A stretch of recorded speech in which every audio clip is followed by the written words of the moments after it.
My wife cheated on me with her boss, then secretly transferred $250, $0 from our joint account into her sister's name right before filing for divorce.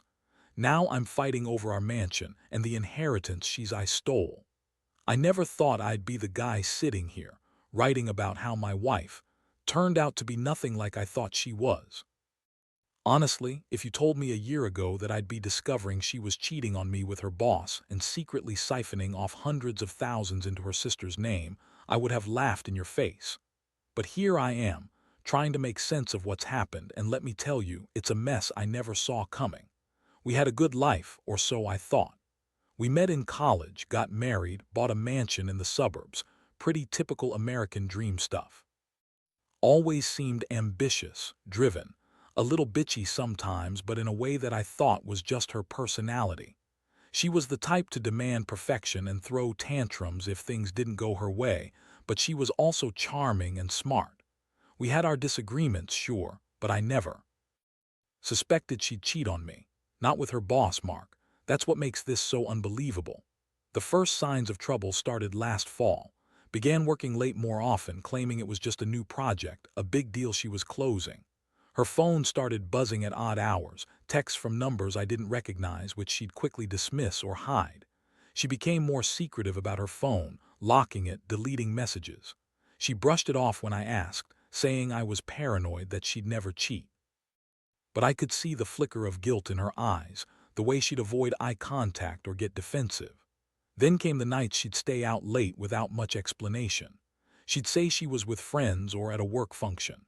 But one evening I decided to check her phone after she fell asleep. I never do that, but something just felt off.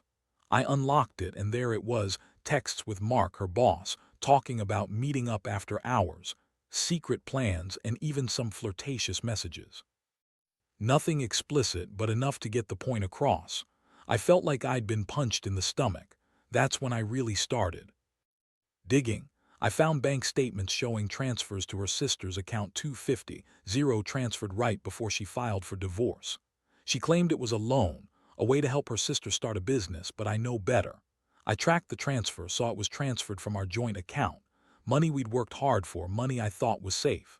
And to top it off, she's now claiming I stole the inheritance from her family estate, trying to turn everyone against me. I confronted her that night. I was furious, trembling with rage. I showed her the messages, the bank transfer, everything. She looked me dead in the eyes and said I was crazy, that I was paranoid, that Mark was just a friend from work, that the money was a loan to her sister, an investment, she called it. She even had the nerve to tell me I was overreacting, that I was making things up. That was the moment I realized I was married to someone who would lie to my face no matter what. The emotional has been brutal. I went from feeling betrayed and angry to a deep sadness I didn't think I'd ever experience. How could someone I loved so much do this? How could she lie so effortlessly? I felt like I didn't even know who she was anymore, like I was living with a stranger. The betrayal cuts deep, and the guilt. Was I blind? Was I just too trusting? I kept asking myself if I missed the signs, if I ignored the warning bells ringing in my head. Now I'm at a crossroads. Do I fight to save what's left of our marriage? Do I go full revenge mode? Do I just walk away and start over? It's hard to see a way forward when everything I believed in has been shattered. But one thing's clear. I'm not the kind of guy who gets played for a fool. I've decided I'm going to fight for what's mine. The house, the money, my dignity. And she's about to find out that you can't just cheat and lie your way out of this without consequences. After I confronted that night, everything changed. She sat there with her arms crossed, her face a mask of indifference, and insisted I was overreacting. Said Mark was just a business associate, that they had no affair, and that the money transfer was a mistake, a misunderstanding. She kept spinning stories, acting like I was crazy for even thinking she'd do something so terrible, but I wasn't buying it. I could see through her lies, and I knew she was hiding something bigger. The next few days were a blur. I started digging more into her phone, her bank accounts, her emails, anything that could tell me the truth. I felt like I was in some kind of war zone. Every time I found a new piece of evidence, I felt more betrayed, more furious. I couldn't sleep. I couldn't eat. All I could do was replay her lies and the betrayal over and over in my head. I kept asking myself how I missed all the signs, how I failed to see she was capable of this. One night I decided to follow her. I needed to see where she was going, who she was meeting. I followed her to a fancy downtown hotel. She was there with Mark. I saw them go into a room together, and I swear my blood turned cold. I stood outside, watching through the window, feeling like my world was crashing down. She was kissing him, touching him, things I'd never imagined she'd do with anyone other than me. That was the moment I knew I had to act. I didn't storm in then. Instead, I went home and started planning. I needed concrete proof, and I had to be smart about it. I installed a hidden camera in the house, set up a GPS tracker on her phone, and started gathering every possible piece of evidence. I knew once I had everything, I'd be able to confront her properly and, most importantly, fight for what's rightfully mine. Meanwhile, she kept lying, spinning her stories. She kept telling me Mark was just a mentor, that they were just friends, that the money transfer was a loan. She even accused me of being paranoid, of not trusting her. But I wasn't buying any of it anymore. I saw through her act. The more she lied, the more I realized how deep this betrayal went. One day, I found out she secretly transferred $250, $0 from our joint account into her sister's name, right before she filed for divorce. That money was supposed to be for our future, for our kids, for everything. We built together. Instead, she used it to fund her sister's new business, or so she says. I know better. I know she's been planning this for a while, probably thinking she'd get away with it, but I wasn't going to let her. I started talking to a lawyer. I wanted to know my rights, what I could do. The house, the inheritance, the money, everything was on the line. She was claiming I stole her inheritance, trying to turn everyone against me. But I had proof of the bank transfers, the secret meetings, the messages. I knew I could fight her in court, and I was ready for that battle. The emotional toll has been huge. I feel betrayed, angry, humiliated. I keep asking myself how I missed the signs, how I let her get away with this for so long. And I wonder, how did she justify all these lies? Was she ever truly happy with me? Or was I just a pawn in her game? Every day feels like a punch to the gut, but I know I can't let her win. I have to stand up, fight for what's mine, and make sure she pays for her lies and betrayal. Now I'm more determined than ever. I want her to face the consequences, not just for me, but for how she's hurt everyone around her, including her own sister, who's now caught in the middle of this mess. I never imagined my life would come to this point, but I refuse to be the victim here. I'm going to fight, and I'll make damn sure she regrets ever crossing me. Once I had enough proof, I knew I had to act fast. I couldn't just sit around waiting for the divorce papers or her to spin more lies. I contacted my lawyer, a guy named who's been handling my business affairs for years. I laid everything out, texts, bank statements, the secret transfer, and told him I wanted to fight for the house, the inheritance, and hold accountable. Was straightforward, told me I had a solid case and that I needed to prepare for a fight. In the meantime, kept up her act. She was still trying to pretend everything was fine, still insisting that Mark was just a friend, that the transfer was a loan to her sister, she was helping out. She even had the nerve to call me paranoid, accusing me of spying on her and overreacting. I could see the bitchy smirk she'd put on when she thought I wasn't paying attention, like she was already planning her next move. But I wasn't buying her bullshit anymore. One afternoon, I decided to confront her again, face to face. I told her I knew everything, the affair, the money, the lies, that I wasn't going to let her get away with it. Her reaction was classic. She everything called me crazy, said I was insecure, that she'd never cheat on me. Then she threw in some tears, claiming she was stressed, that her boss Mark was just a mentor, and that I was just jealous. I could see through all that. Her tears were fake, her lies were transparent. I told her I'd be taking everything to court. The house, the inheritance, the money. I made it clear I wasn't going to be bullied or manipulated anymore. That's when she snapped. She started yelling, calling me a controlling bastard, saying I was ruining her life. She even accused me of stealing from her family, trying to turn her sister against me. That was the last straw.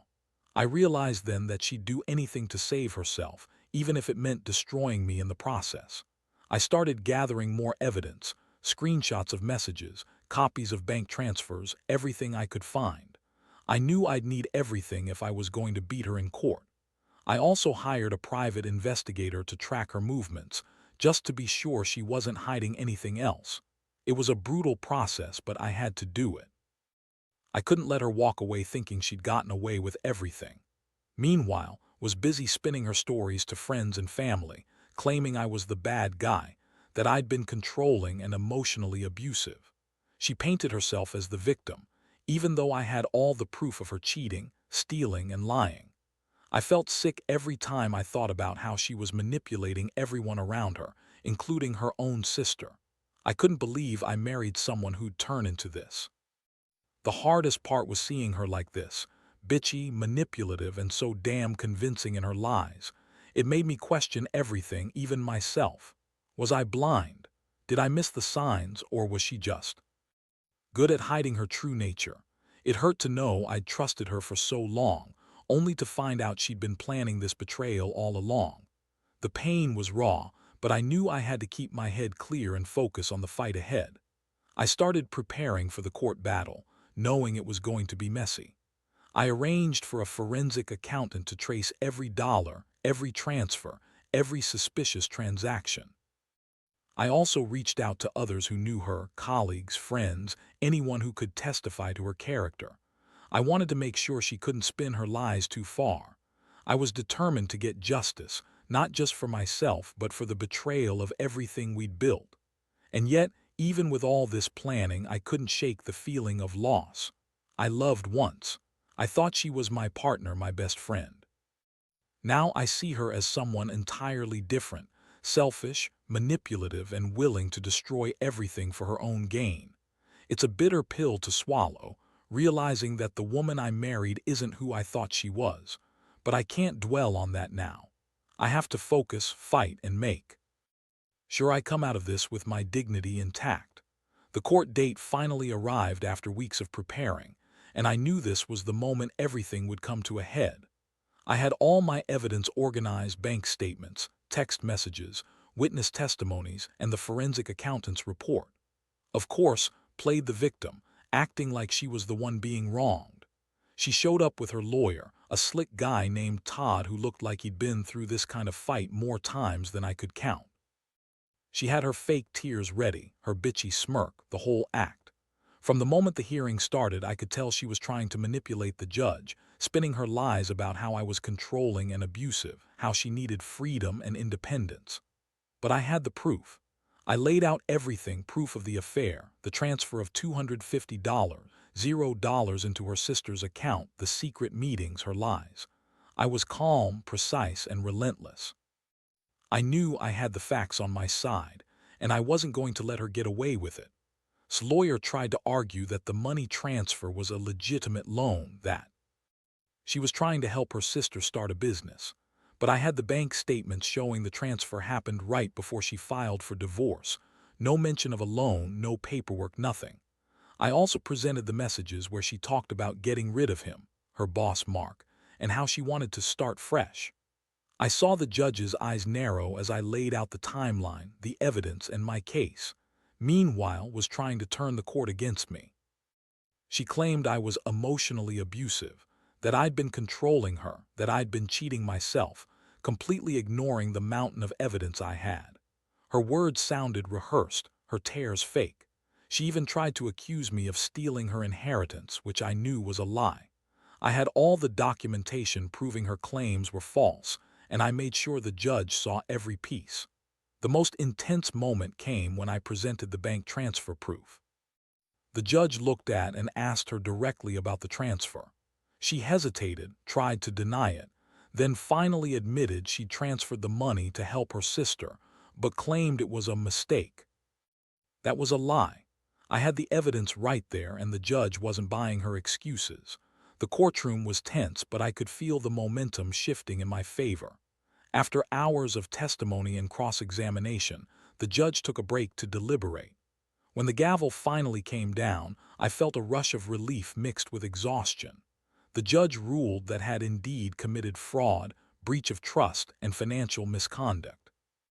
The court ordered her to return the $250, $0, and she was also ordered to pay damages for the emotional pain she caused.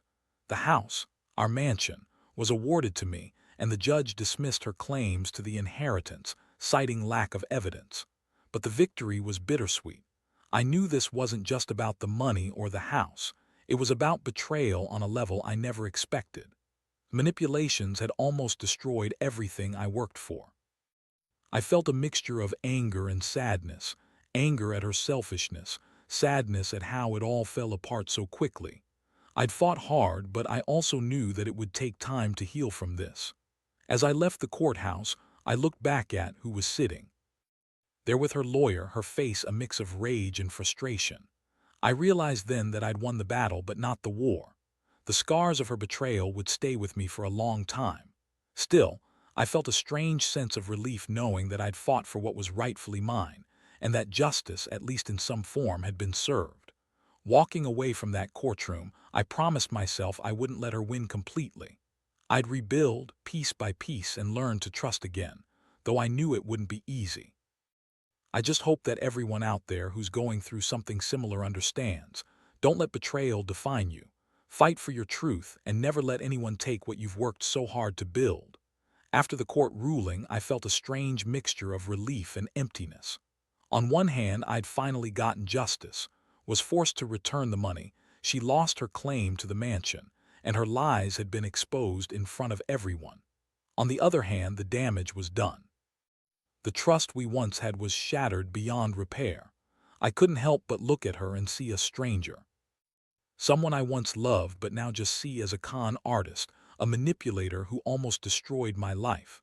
I moved out of the mansion a few days later. I couldn't stay there anymore. Every corner reminded me of what I lost, of her lies, her betrayal. I found a smaller place nearby, a quiet apartment where I could start healing. It wasn't much, but it was mine. I needed space to breathe, to think, to figure out what was next. I knew I couldn't let her control my life anymore. Her lies, her schemes, her manipulations. They all had to stay in the past. The aftermath wasn't just about me, though. Her sister, Laura, was caught in the middle of this mess. I had to be careful with her because I knew she was just a pawn in plans.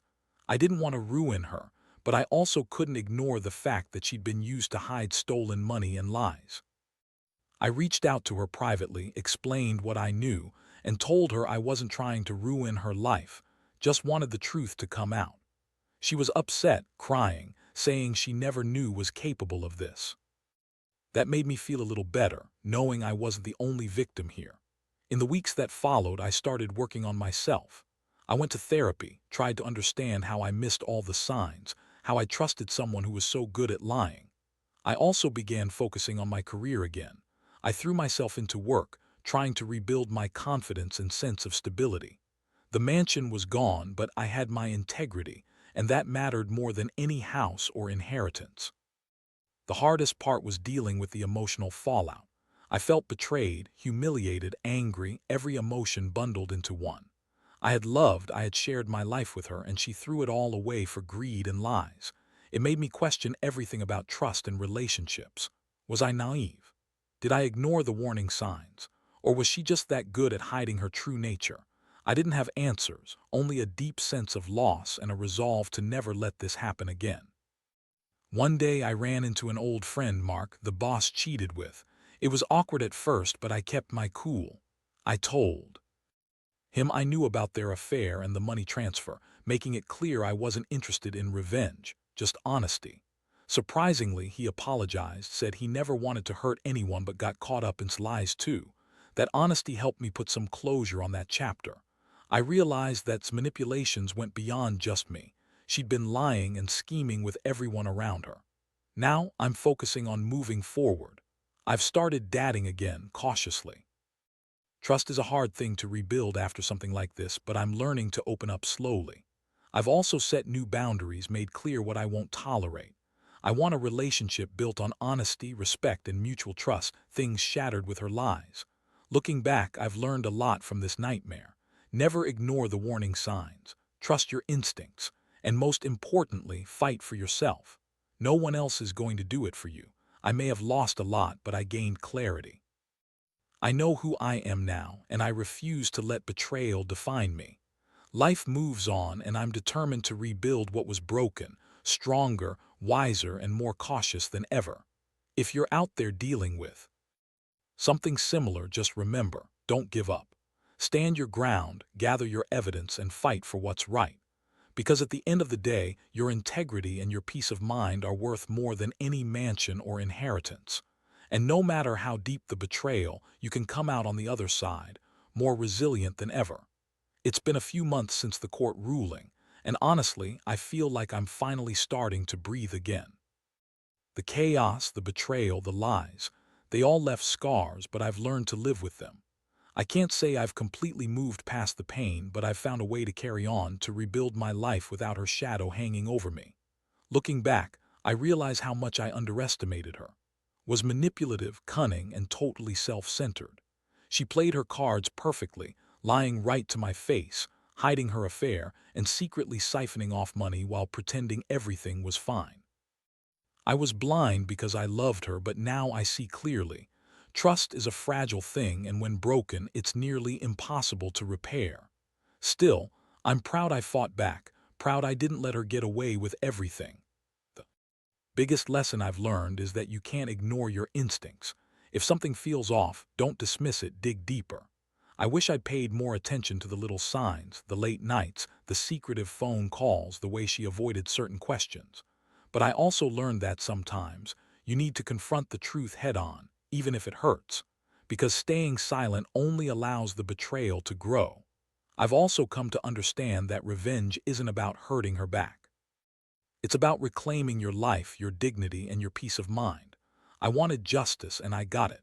But what really matters now is healing, finding happiness again, trusting again, and building a future that isn't tainted by her lies. That's what I'm working toward every day. The betrayal has changed me, no doubt. I'm more cautious, more guarded, but I'm also more aware of what I deserve. I refuse to settle for someone who manipulates or uses me. My focus now is on myself, my career, my friends, my passions. I want to surround myself with honesty and integrity, and I want to rebuild my life on those principles. To anyone out there reading this who's going through something similar, know that you're not alone.